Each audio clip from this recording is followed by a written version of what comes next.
C'est vrai qu'on ne se le dit peut-être pas tous les matins, mais ce sont pourtant les mots qu'entend tout nouveau baptisé. Tu es membre du corps du Christ et tu participes à sa dignité de prêtre, de prophète et de roi.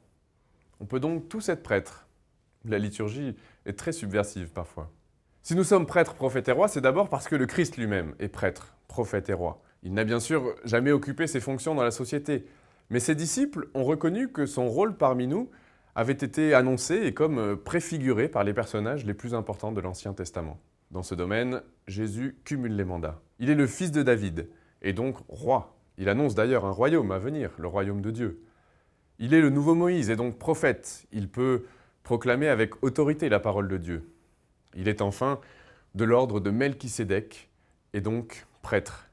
Il fait monter vers Dieu sa prière pour tous ses frères. Et si nous sommes, nous aussi, prêtres, prophètes et rois, c'est que nous ne sommes pas simplement les spectateurs de cette prière de Jésus qui s'élève vers Dieu, qui relie la terre et le ciel. Nous y participons aussi activement.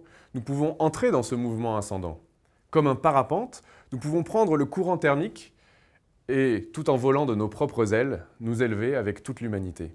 Nous pouvons donc être prêtres, pas simplement en allant au séminaire, mais en entrant dans cette prière efficace, nourrie de l'efficacité de la prière du Christ. Une prière qui se fait aussi révélatrice, qui dévoile la présence du sacré dans nos vies, qui montre comment au milieu de nous, Dieu est là, même si nous ne le savons pas.